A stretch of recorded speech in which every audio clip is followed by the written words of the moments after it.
Hello dear students, once again welcome you all to the Bishop Academy online classes. Today we understand about the first chapter of a business, that's name is nature and purpose of a business, and it is our second part. In this part our today's topic is trading communities, जिसमें हम merchant corporation से related major trading centres और major export and import makes in India के जो concept है उसको study करने का काम करेंगे. तो ये ट्रेडिंग कम्युनिटीज़ से पहले थोड़ा सा देखते हैं मर्चेंट कॉरपोरेशंस की. अगर बात करते हैं तो यहाँ नॉर्मली कहता था protect to the interest of a trading. Some corporation were format, they format the own rules and regulation of membership code of conduct which even kings were the supposed to accept and respect. तो normally यहाँ पे जो कहने का sense है, जो हम बात कर रहे हैं हिस्ट्री के कॉन्सेप्ट पे, तो ये कहते हैं to protect the interest of traders. Interest of traders को प्रोटेक्ट करते हो, यानी कि जो ट्रेडर्स हैं, जो बिजनेस ऑर्गेनाइजेशन, जो टैक्स पे करने वाले लोग होते हैं, उनके बेनिफिट को फोकस करते हुए some traders were formed, some corporation were formed, कुछ corporation को पाया गया and they formed the own rules and regulation. और उन लोगों ने क्या किया, अपने rules and regulation को बनाने का काम किया of the membership. अपने membership का उनके अपने खुद के code of conduct होते थे, यानी कुछ अपने उनकी जो policies जो होती थी उनकी खुद की होती थी, which even kings were suppose to accept and respect. जहाँ पे वो किंग्स भी, जो राजा होता था, जो एम्परर होता था, उनके जिस किंगडम में वो वर्क करते थे, जिस किंगडम में वो अपने ट्रेडिंग को मेंटेन करते थे, वो भी उसको एक्सेप्ट और सपोर्ट करता था, साथ ही साथ उनको रिस्पेक्ट भी देने का काम करता था. फिर कहता है the traders had to pay octroi duty on the imported goods. Trade and industries taxes were also a major source of revenue. जो किंग होता था उसको वो कहाँ से क्या क्या पैसे करते थे, ऑक्ट्रीज, जो लोकल लेवल पे लगाई जाने वाली ड्यूटीज़ होती हैं उनको वो पे करते थे. इवन इंपोर्टेड गुड्स के लिए खास जो इंपोर्ट करके लाते थे. साथ ही साथ अगर देखें तो ट्रेड एंड इंडस्ट्री को लेके जो ट्रेडिंग कर रहे हैं उस पर, और जो इंडस्ट्रीज उनकी इस्टेब्लिशमेंट है उस पर भी वो टैक्सेस को पे करने का काम करते थे. और ये जो सोर्सेज होते थे वो मेन सोर्सेज थे गवर्नमेंट के रिवेन्यूज़ के लिए. फिर कहता है custom duties varied according to the communities. अलग अलग कम्युनिटीज़ के अकॉर्डिंग कस्टम ड्यूटीज़ को चार्ज किया था, जो एक्सपोर्ट इंपोर्ट के प्रोसीजर्स में बहुत इंपॉर्टेंट होता है. And traffics variations provided to provinces. अगर देखें तो ट्रैफिक वेरिएशन मतलब ड्यूटीज़ समझ लीजिए कि टैक्स जो होते थे, जो हम एक्सपोर्ट इंपोर्ट के कंडीशन पे हम कस्टम ड्यूटीज़ जो पे करते हैं आज के टाइम में, और अलग तरीके की जो ड्यूटीज़ पे करते हैं हम एक्सपोर्ट इंपोर्ट जब करते हैं उस कंडीशन में. तो ये जो ड्यूटीज़ थे उस तरीके की ड्यूटीज़ थी जो क्या होती थी, पहले से मतलब किंग के लिए अप्लीकेबल होती थी. देन आफ्टर अगर हम बात करते हैं तो कहता the ferry taxes were another source of income generation. जो फेरी टैक्सेस होते थे वो भी एक अदर सोर्सेस होते थे इनकम जनरेशन के लिए, एक किंग के लिए. Merchant corporation. Local bodies used to receive the taxes. Local bodies भी टैक्स को रिसीव करते थे. The guild head of the mahajan जो होते थे, गिल्ड जो वेस्टर्न सेगमेंट के हमारे लोग होते थे उनकी बात करता है, use to deal the directly with the kings. ये इनका जो डीलिंग होता था वो सीधे सीधे किंग्स के साथ होता था. और द टैक्स कलेक्टर्स, ये टैक्स कलेक्टर के रूप में होते थे, जो ट्रेडर्स होते थे उनसे टैक्स को कलेक्ट करते और किंग को पे करने का काम करते थे. फिर भी कहते and settle the market tolls on the behalf of the all the merchants. और मार्केट टोल्स होते थे, मार्केट में लगने वाले जो टैक्सेस होते थे उनको बाकी जो मर्चेंट उनके बिहाफ पे, उनके किंग के बिहाफ पे क्या करते थे, उसको डील करने का काम करते थे. इसके साथ मेजर ट्रेडर सेंटर्स की अगर बात करें तो हमारा पाटलिपुत्र जो आता है बहुत ही मेजर ट्रेड सेंटर्स के रूप में देखा जाता था. This is known as a Patna today. आज के टाइम में इसे हम पटना के रूप में जानते हैं. In it was only the commercial town. ये उस वक्त it was not only the commercial town but also the major centre of export of stones. Stones को पॉइंट करते हैं, जो प्रीशियस स्टोन्स होते हैं उनके लिए मेजर सेंटर होता था एक्सपोर्ट के लिए. ठीक है, यहाँ से लोग अलग अलग तरीके के स्टोन्स को अलग अलग कंट्रीज़ को, अलग अलग स्टेट्स को बेचने का काम करते थे. देन पेशावर की बात करें जो आज के टाइम में पाकिस्तान में है, तो कहता है it was the important export centre for wool and for important of horses. अगर देखें तो यहाँ पे एक्सपोर्ट होता है वुल एंड हॉर्सेस का पेशावर में. और साथ ही it has the huge commercial transaction between the India, China and Rome. और ये वो सेंटर थे जहाँ से इंडिया, चाइना और रोम के बीच में बहुत ज़्यादा मतलब बहुत ज़्यादा क्या होता था, ट्रांजेक्शन होता था, बिजनेस एक्टिविटीज ज़्यादा होती थी पेशावर से। देन हम बात करते हैं तक्षशिला की, बात कर लें तो तक्षशिला की जब बात होती है तो कहता है it was a major centre of the land route between the India and Central Asia. Takshashila एक ऐसा मेजर सेंटर था लैंड रूट के मेले में जिसमें वो इंडिया और बाकी सेंट्रल एशिया के साथ जुड़ सकते थे। And it was also a city of financial and commercial bank. ये city of financial and commercial banks के नाम से भी जाना जाता था, और साथ ही साथ Buddhist centres of learning. Takshashila में आपको पता है दुनिया का पहला विश्वविद्यालय बना था, वो वहीं पे था। तो वहाँ से बुद्धिस्ट लर्निंग के पॉइंट ऑफ व्यू पे देखें तो यहाँ से जो बुद्धिस्ट होते थे उनका एजुकेशन सेक्टर्स भी हुआ करता था। फिर हम बात करते हैं इंद्रप्रस्थ, जो आज के नाइट में दिल्ली वगैरह के दिल्ली में है। तो नॉर्मली कहता है it was the commercial junction on royal roads. Royal roads की अगर देखें तो कॉमर्शियल जंक्शन था रॉयल रोड्स का, और where the most of route leadings to east, west, south and north coverage, जहाँ से सभी कॉर्नर की तरफ ईस्ट, वेस्ट, साउथ, नॉर्थ, मतलब साउथ एंड नॉर्थ की बात करें, सभी के लिए रूट्स निकलती थी। यानी कि जो इंद्रप्रस्थ था ये कॉमर्शियल जंक्शन इसलिए था क्योंकि यहाँ से सभी स्टेट्स के लिए, सभी कॉर्नर्स के लिए इंडिया के रूट्स मिलती थी, रास्ते मिलते थे। मथुरा की बात करें तो ये भी एक बहुत अच्छा सेक्टर्स था ट्रेड के लिए। And the many routes of the South India touch to Mathura and broach.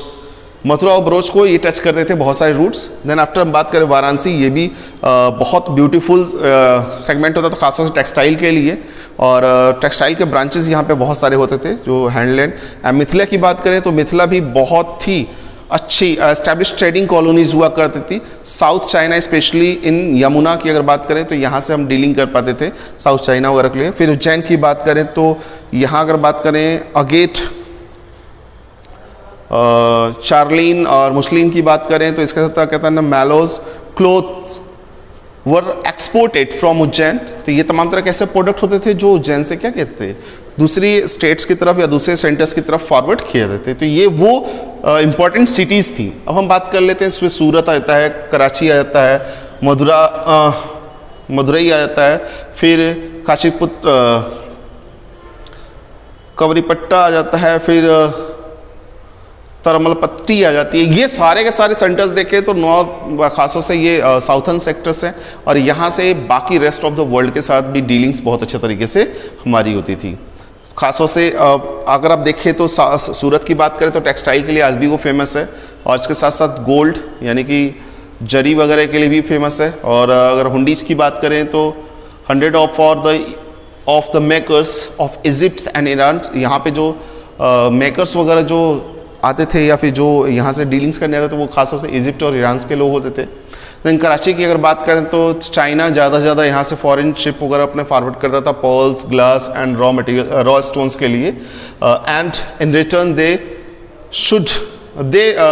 Sold golds and silk. वो क्या करते हैं इसके रिटर्न में गोल्ड एंड सिल्क को बेचने का काम करते थे। ये परचेज करता था पर्ल, ग्लास और रॉ मटेरियल कहाँ से, कराची से, और गोल्ड और सिल्क को बेचने का काम करता था। मथुरा की बात कर लें तो ये पांड्यास का अपने टाइम में अगर देखें तो ये कैपिटल होता था, Pandyas capital. And to attract the foreign merchant the particularly the Romans for carrying out the overseas trade. Seas के माध्यम से जो सी साइड होती हैं उसके माध्यम से ये क्या करते थे, ट्रेडिंग को करने का काम करते थे। यानी कि यहाँ पे रोमन्स आते थे सी साइड्स के थ्रू, मतलब समुद्र के रास्ते, और यहाँ पे अपनी डीलिंग करते थे। फिर हम बात करते हैं कवरीपट्टा की बात करें, ऑल्सो नोन एज द कैवरीपट्टम।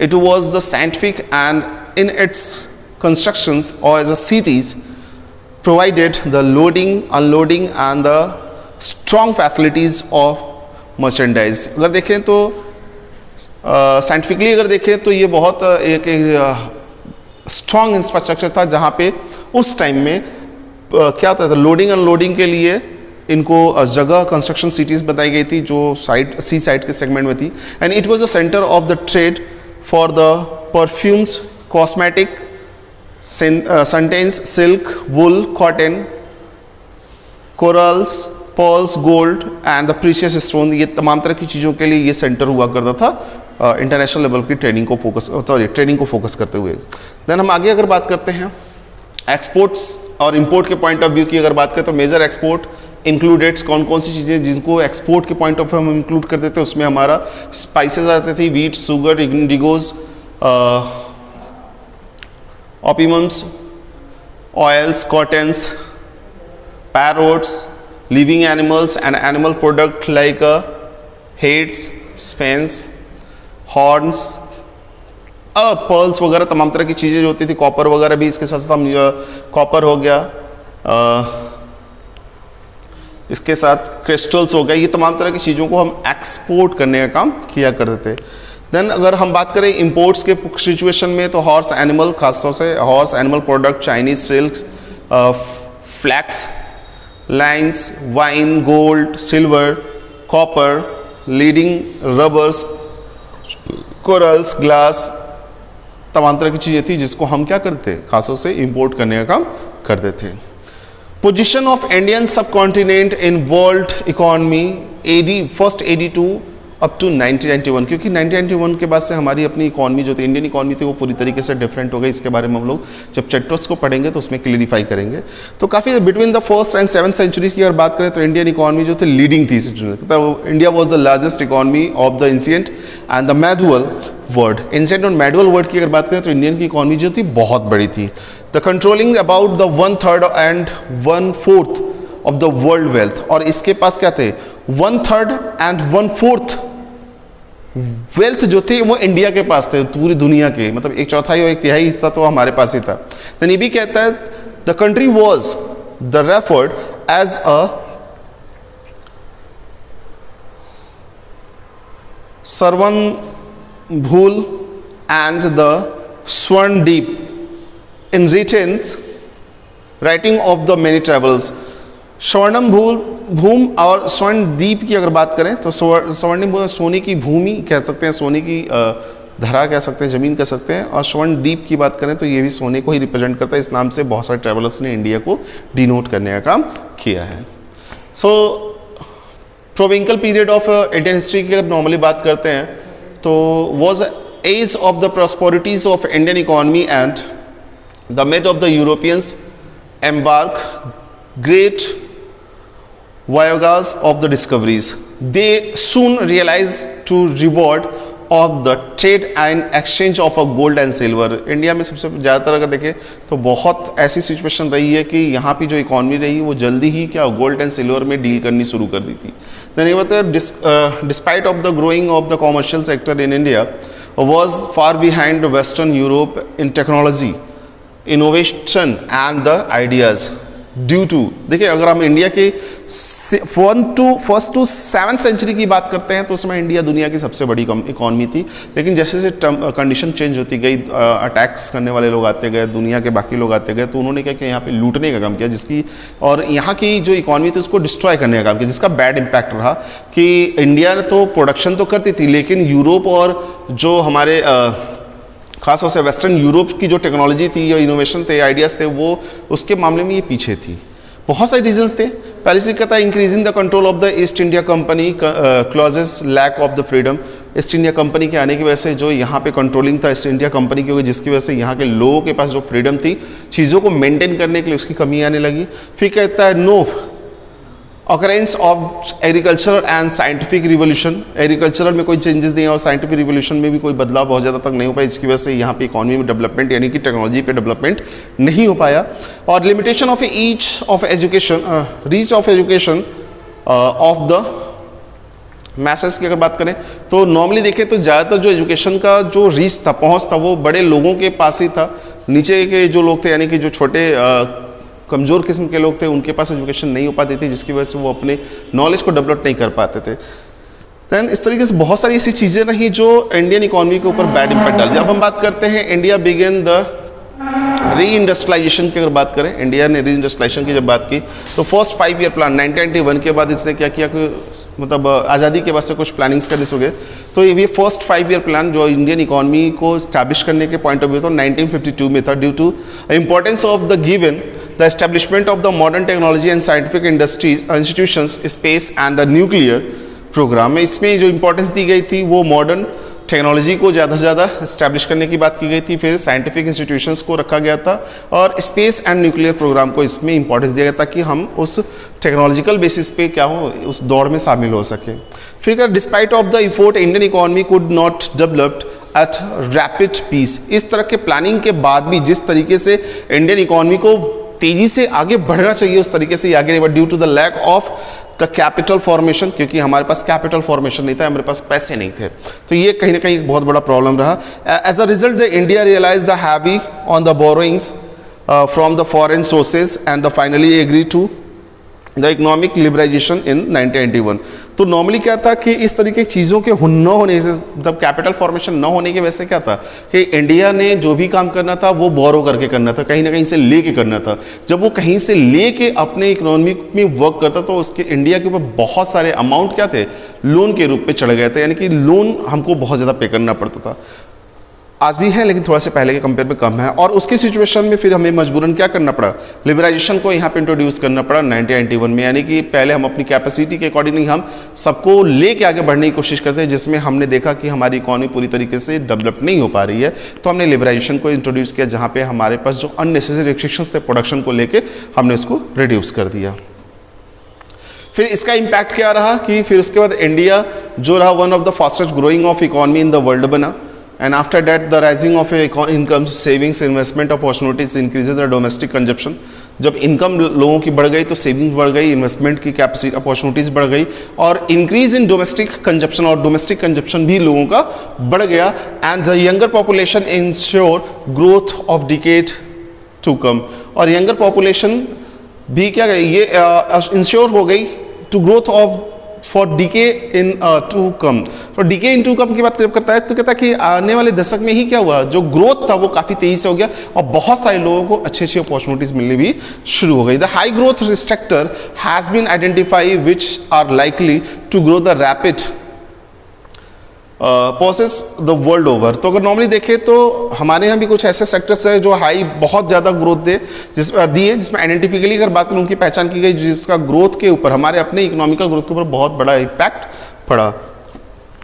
जैसे मेक इन इंडिया एक प्लान हमारे पास आया था, आपको पता है मेक इन इंडिया में नॉर्मली देखा गया कि ये 25 सितंबर 2014 को लॉन्च किया गया था, और इनका जो मेन कंडीशन था कि मैन्युफैक्चरिंग सेगमेंट को कहता है encouraging the national as well as the multinational companies to manufacture their product in India. जो नेशनल कंपनीज थी और इंटरनेशनल कंपनीज थी उन सबको इंकरेज करने की बात की गई थी कि वो सारे के सारे प्रोडक्ट को अपने यहाँ यानी इंडिया में बनाने का काम करे। और इसके साथ the major objective make of India is initially are the job creation. इसका जो ऑब्जेक्टिव था ज़्यादा से ज़्यादा जॉब को क्रिएट करना था, and skill enhancement in 25 sectors of the economy which are as follows. और ज़्यादा से ज़्यादा स्किल को बढ़ाने पे, स्किल प्रोत्साहन देने का काम किया गया था। लगभग 25 सेक्टर्स थे, जिसमें ऑटोमोबाइल्स था, एविएशन था, केमिकल था, डिफेंस मैन्युफैक्चरिंग थी, इलेक्ट्रॉनिक सिस्टम था, ऑटोमोबाइल कंपोनेंट्स थे, बायोलॉजिकल बायोटेक टेक्नोलॉजी थी, इसका कंस्ट्रक्शन था, इलेक्ट्रॉनिक मशीनरी थी, फूड प्रोसेस थे। इसके साथ साथ अगर देखें तो information technology and business process management था, leather, mining, pharmaceutical, railways, road and highway, textile and garments, tourism and hospitalities, media and entertainment, oil and gases, port and shippings, renewable energies, space and astronomies, thermal power and wellness. ये तमाम तरह के ऐसे sectors थे जहाँ पे government ने focus किया कि इनसे रिलेटेड जो ज़्यादातर प्रोडक्ट हो वो इंडिया में इस्टेब्लिश किया, ताकि लोगों को यहाँ पे जॉब मिल सके और इंडिया भी इंटरनेशनल लेवल के मार्केट को फेस कर सके। So dear students, in this video that's all. If you have any type of the doubt or the queries, you should be consult through the Google Classroom. Thank you.